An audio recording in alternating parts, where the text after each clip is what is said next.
The cold black of space stretched endless in every direction. Distant stars flickered like tiny eyes watching from the dark. In the middle of it all, a small human ship drifted quietly. It was called the Odin's Fury, an old scout ship with patched hull plates and faded paint. It didn't look like much, but looks could be dangerous things. Aboard the ship, Captain Alia Voss leaned over a flickering console. Her eyes scanned the readings with sharp focus. Nearby, her crew sat in silence, waiting. The air was heavy, like the calm before a storm. "Zorvan patrol ship approaching," said a voice through the comm. It was Lieutenant Brand, his tone steady. "They've hailed us. They'd want us to surrender." Alia smiled, though there was no warmth in it. "Of course they do," she muttered. The Zorvan were one of the galaxy's oldest empires. Tall, scaled creatures with thick hides and cold eyes. They ruled through fear, crushing any species that stepped out of line. They thought humans were weak, forgotten. Just another race clinging to a small blue world at the edge of nowhere. They were wrong. "Tell them, we're unarmed," Alia said. The crew exchanged glances. It was a lie, of course. The Odin's Fury carried enough weapons to level a city. But no one spoke against her. They knew the plan. The Zorvan ship loomed ahead, its surface gleaming with polished metal and cruel weapons. It was 3 times the size of the human vessel. Its engines hummed like a storm waiting to break. "They're docking," Brand said. 4 minutes. Alia rose from her seat. "Battle stations. No loud alarms. No panic. We do this quiet." The crew moved quickly. Weapons slid from hidden compartments. Rifles hummed to life. Helmets locked into place with soft clicks. These were not panicked miners or lost travelers. These were soldiers. Killers, every one of them. As the docking clamp latched onto the side of the ship, the air grew colder. The Zorvan boarding party cut through the hull with a glowing blade, carving a perfect circle in the metal. Steam hissed. Then the panel fell inward with a heavy clang.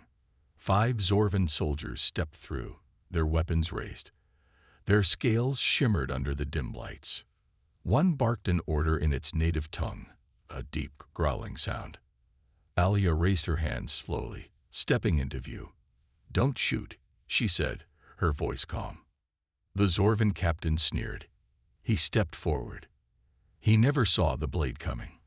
With a blur of motion, Alia pulled a combat knife from her belt and drove it under the alien's chin. The creature dropped without a sound. In the same instant, her crew fired. The small space filled with sharp, bright flashes. Zorvan soldiers fell one after another. It was over in seconds. Alia wiped her knife clean and looked at the bodies. "Told you," she said softly. "We're not the easy ones." Outside, the stars kept watching. The great hall of the Galactic Council was never quiet. It was a place of endless arguments and cold deals, where leaders of many worlds gathered under the flickering glow of ancient lights. Today, however, a thick silence filled the room. Every eye was fixed on the center platform where a single human stood. Captain Alia Voss. Her hands were bound behind her back, and her face was marked with bruises, but her gaze stayed sharp. Even now, with a dozen alien guards around her, she looked like someone about to start a fight. Around her, the council members whispered. Tall figures in flowing robes, scaled creatures with sharp eyes, and beings made of light and mist. They spoke in low voices, their fear plain to see. "She led the attack on our patrol ship," one counselor said, voice shaking. "She murdered a full team of Zorvan soldiers, 5 dead in less than a minute." Another counselor, a tall, thin alien with long, silver skin, spoke up. Humans were not supposed to be a problem. They were weak, isolated, primitive. Alia smiled. "Guess someone made a mistake," she said quietly. The guards shoved her to her knees. The head counselor, a massive being known as Vorin, stepped forward. His eyes, like pools of black glass, narrowed as he spoke. "You are bold, human, but your kind cannot hope to fight the council. We will crush your worlds, burn your cities, and leave nothing behind. Alia tilted her head, as if considering his words. You could try, she answered, calm as a quiet storm. Voran's hand twitched in anger, but he kept his voice steady. The fleet is already on its way to your home world. 500 ships, enough firepower to turn your planet to ash. The room hummed with approval. The council felt safe again, their fear turning to cold pride. It won't be enough, Alia said. Voran laughed, a deep, rough sound. You think your small ships and old weapons can stop us? Alia met his gaze, and for the first time, a flicker of unease passed through the council. I think you don't know what you're dealing with, she said. We learned to fight long before we left our world. We fought beasts bigger than houses, storms that drowned whole cities, and each other in wars so terrible they turned the sky black. And we survived every time. A quiet settled again. The counselors shifted in their seats. You're not sending a fleet to a helpless planet. Alia went on. You're walking into a storm you won't walk out of. Voran gave a sharp gesture. Take her away. We'll deal with her after we deal with Earth. As the guards dragged Alia out, she gave one last smile. See you soon. Behind her, the council ordered their fleets to move. 500 warships turned toward Earth, engines burning bright in the dark. But none of them knew what waited for them there. Space around Earth's system was quiet, too quiet. The fleet of 500 council warships dropped out of faster-than-light travel one by one. Huge ships with thick armor and glowing weapons filled the darkness, their engines shining like angry suns. They moved in perfect formation, ready to strike. From the bridge of the lead ship, Admiral Threx watched the blue planet slowly come into view. It looked peaceful, floating alone in the dark. No defense ships, no fighter patrols, no warning beacons. It felt wrong. Scan the system, Threx ordered. His officers worked quickly. Lights blinked across their control panels, and soft peeps filled the room. No human ships detected, one officer reported. No radio signals, no active satellites. It's empty. Threx frowned. Check the planet. They ran the scans again. Long-range sensors reached down through the planet's clouds and into the surface. What they found made the bridge fall silent. It's dead, another officer said quietly. No cities, no power sources, no life signs. The admiral leaned forward. What do you mean dead? The surface is burned. Entire continents are scared. Like it was hit by weapons or worse. Nothing alive left down there. Threx's hands tightened around the edge of the console. Something about this felt wrong. Very wrong. But there were no battles. He muttered to himself. No defenses. No sign of a fight. He gave a sharp order. Send ground teams. I want full scans of the planet. Leave nothing unchecked. Dropships launched from the warships, falling through the clouds toward the ruined world below. The air was thick with dust and the remains of long-dead forests. Ruined buildings stood like broken teeth against the sky. Soldiers in heavy armor stepped onto cracked ground. Their scanners searched for any sign of life, any hidden weapons, but found nothing. Then, without warning, the sky above them shifted. From high orbit, long metal rods the size of cargo ships began to fall. They dropped silently, faster than sound, each one aimed with terrible precision. The council soldiers had no time to run. The rods struck the ground with a force greater than any missile, turning cities to ash and mountains to dust. On the council fleet's bridge, alarm screamed. Incoming strikes, a voice shouted. Multiple impacts across the surface. Threx spun toward the viewing screen, eyes wide. Where are they coming from? He demanded. I don't know. Another officer cried out. There's no ship firing them. They're falling from orbit. The admiral's mind raced. The humans had left traps behind. Deadly weapons waiting in the sky, invisible until the moment they struck. One by one, the council ships began to fall. Fireballs lit up space as ship after ship vanished. Admiral Threx realized the terrible truth. It wasn't an abandoned world. It was a graveyard, one the humans had built for them. Far from Earth's empty system, deep in unclaimed space, strange things were happening. Outposts and trading stations along the outer sectors had started going silent. First one, then another. No distress calls, no warning, just quiet, as if they had vanished. In the command center of Zorvan Station 6, Officer Karn tapped at his console. The screen showed blinking red marks where patrols had gone missing. His stomach tightened. "Another ship's gone," he said, voice uneasy. "That makes 7 this week." Commander Vreth, an older Zorvan with dull silver scales, narrowed his eyes. "Pirates. Too fast, too clean," Karn answered. "No debris. No survivors. No signals." Vreth grunted. Something in his gut told him this wasn't simple. He opened a channel to High Command, but no reply came. Static filled the screen. "Something's here," Vreth muttered. "Lock down the station. Double patrols." Outside the station, space seemed quiet. But in the distance, shapes moved. Dark, silent, and fast. Human warships. They were unlike anything the Council fleets had seen. Their hulls were deep black, without markings or lights. No signals, no beacons. They seemed to swallow the starlight around them, like moving shadows. One of them, the Iron Howl, led the group. Aboard its bridge, Commander Marcus Dren watched the station grow closer on the screen. "Target in range," his officer reported. Dren gave a sharp nod. "Disable their comms.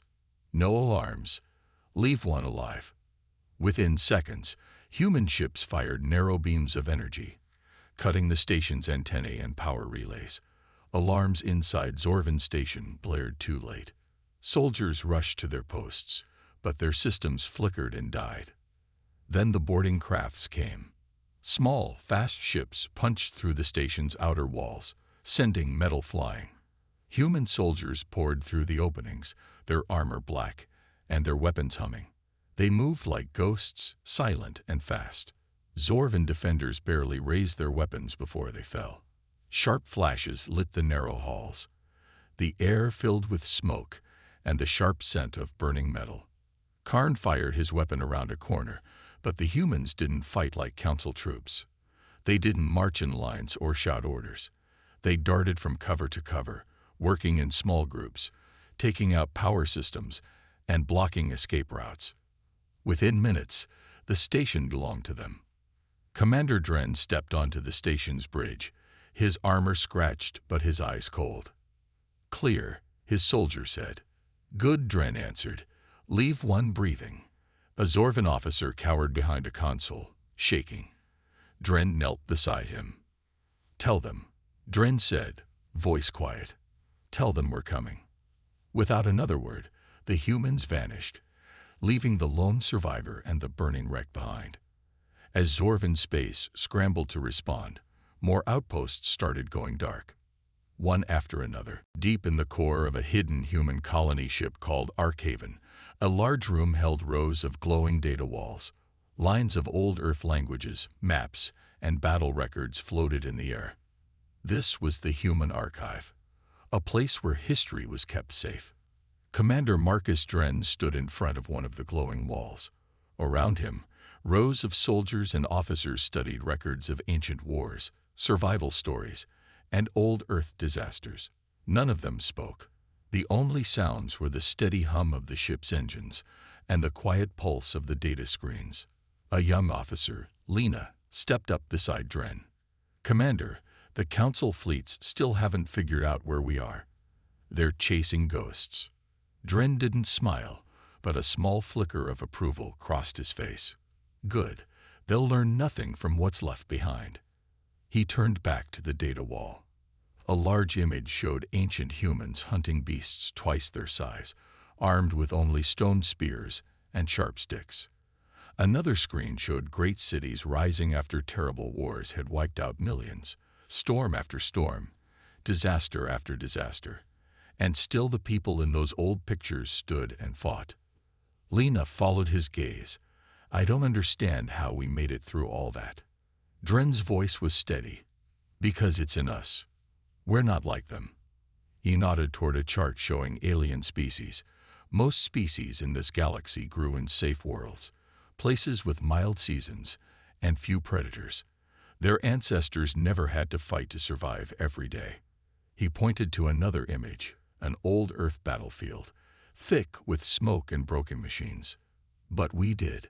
Our world was full of storms, deadly creatures, and danger everywhere.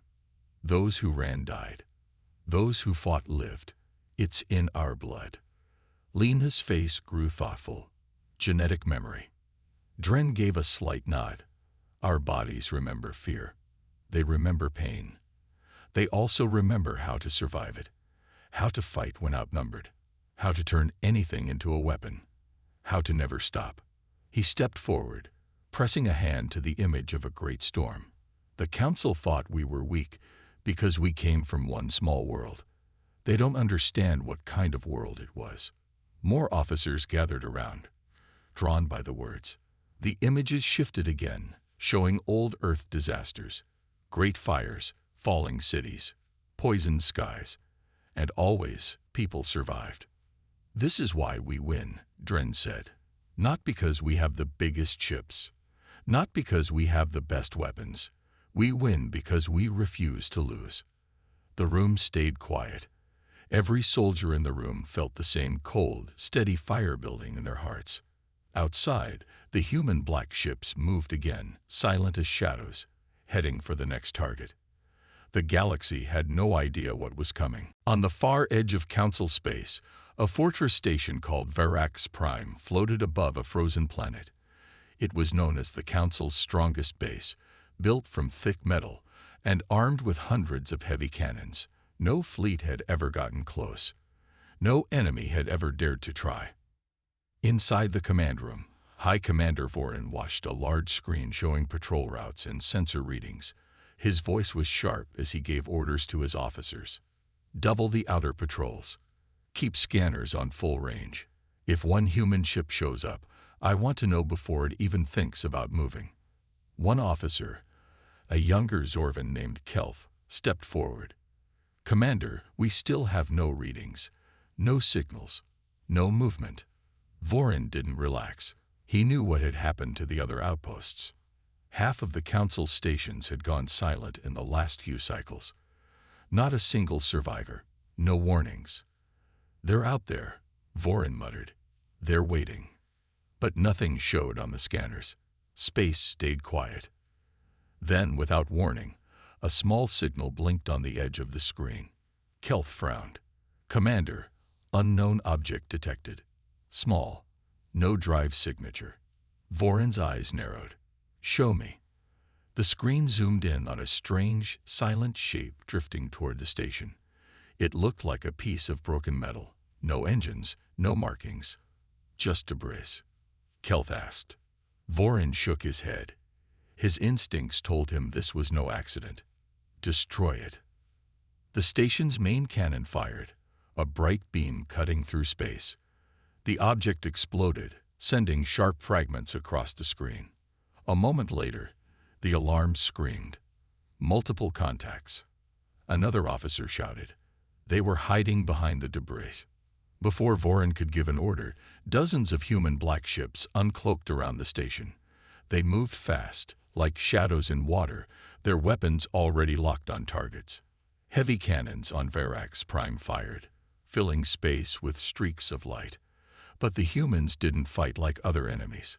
Their ships darted in close, weaving between the blasts. One Council gunship exploded, then another. Inside the station, soldiers scrambled to battle positions. Vorin gritted his teeth. Seal all hangars. Launch fighters. But it was too late. Small human boarding crafts smashed into the outer walls, cutting through with powerful drills. Armed human soldiers poured in, their weapons silent but deadly. Verax Prime's defenders fought hard, but the humans were faster, smarter. They moved in small teams, disabling power systems, locking doors behind them, and striking where no one expected. On the command deck, the power flickered. Vorin turned to Kelth. "How many are inside?" Kelth's face was pale. "Too many." Vorin stared at the screen, knowing the battle was lost. "We made the same mistake," he said quietly. "We thought they were like us." A final blast shook the station. Outside, the last Council ships fell, and the black ships moved on. The Council's warships had no time to react. In the span of a few hours, the tide of the galaxy had changed. Human black ships moved with precision, cutting through patrols, stations, and fleets like blades through paper. Commander Marcus Dren stood on the bridge of the Iron Howl, watching the last Council ship fall into debris on his display. The station he had just taken, Verax Prime, exploded in a fireball, its broken pieces scattering across space. "Another victory," Lena, his second in command, said from her station. Her voice was calm, but a flicker of something passed through her eyes. "It's not over yet," Dren replied, his gaze locked on the wreckage. "What now?" Lena asked. "Now we send a message." The crew moved quickly. The human black ships, each one silent and deadly, spread out across the Council-controlled sectors. Their mission was simple: eliminate the enemy's strongholds and make sure they understood that humanity was no longer a forgotten species. Dren spoke into the comm. "This is Commander Marcus Dren of the Human Alliance. To the Council forces, we are coming for every station, every fleet, and every planet you hold. You are not the rulers of this galaxy. We are. And we will fight until we have it." The message broadcast across the galaxy, echoing through the communication systems of every Council-controlled sector. No one knew where the humans had come from, but now they were everywhere. Far across the galaxy, Council leaders gathered in a cold room aboard the grand ship Xornus, their most powerful vessel. On the screen before them, the message played again. The faces of human soldiers flashed across the screen, showing no fear, only determination. "What is this?" one Council leader asked, her voice shaking. "How can they do this? We've wiped out entire species before." "They are different," said an older, battle-worn counselor. "This is not the same. We underestimated them." Another counselor slammed his fist onto the table. "We cannot let them threaten us. We must retaliate. We must crush them before they grow stronger." "And how do we do that?" the older counselor asked. "They're already spreading through our territory like a disease. We can't match their speed, their tactics." Silence filled the room. Then the first counselor, a tall alien with sharp blue skin, stood. His eyes were cold. "We will send everything we have. Every fleet, every weapon, every station. We will end them." Far from their reach, in the dark corners of human space, Dren watched the Council's response unfold. He knew what was coming. The Council would strike back hard, but humanity had learned long ago how to fight the impossible fight. "Prepare for war," Dren said, his voice low but full of fire. "This is just the beginning." As the black ships gathered and moved toward their next target, the galaxy held its breath. Humanity was no longer the prey. They had become the hunters. The Council had underestimated humanity for too long. Now, with every battle, the humans grew bolder, faster, and more prepared. Each victory only fueled their drive to push deeper into Council space. They didn't wait for the Council to react. They struck first, always one step ahead. On the bridge of the Iron Howl, Commander Marcus Dren stood tall, his gaze fixed on the vast expanse of space outside. The fleet was ready. Hundreds of human black ships, like dark shadows in the starry sky, waited for his command. "Target in range," Lena said, her fingers dancing over the controls. She looked up at Dren, her expression hard. "It's their homeworld," she added. "We take this. It's over." Dren nodded, his voice steady. "We've come a long way from that first strike. This is it. They won't stop until we make them understand." The homeworld of the Council, a planet called Sara, was the heart of their empire. If the humans could destroy it, the Council would have no choice but to surrender. The decision had been made long ago. The galaxy would never be the same again. The black ships moved as one, gliding through space toward the heavily guarded planet. Hundreds of Council warships waited in orbit, their guns aimed at the approaching fleet. But the humans were not afraid. They had fought for everything they had, and they weren't about to back down now. Incoming fire, one of the officers reported as the first Council ships opened fire. Beams of energy shot through the void, lighting up space with bright flashes. The human fleet returned fire, their weapons sharp and precise. One Council ship exploded, then another. They were no match for the speed and tactics the humans had mastered. "We've lost contact with the outer defense stations," another officer said. "They're falling fast." Dren's face hardened. This was the moment. The Council had given them no choice but to fight to the end. The human ships moved closer to Xara, dodging blasts and tearing through the defenses. The sky above the planet grew dark with smoke and fire as explosions filled the air. Then, with a signal from Dren, the final push began. A massive wave of human boarding ships descended onto Xara's surface. Soldiers in black armor poured out, attacking the ground forces with a speed and precision that left no room for defense. They moved in perfect coordination, overwhelming the Council's soldiers before they even had a chance to react. Back on the bridge of the Iron Howl, Dren watched the chaos unfold. The battle was almost over. The Council's stronghold was crumbling. "The planet's defenses are down," Lena reported. "We have control." Dren stood still for a moment, watching as the last of the Council forces scattered. The mission was a success. Humanity had won. The message was clear. The Council was no longer the power in the galaxy. Humanity had claimed its place at the top, and nothing would ever be the same again.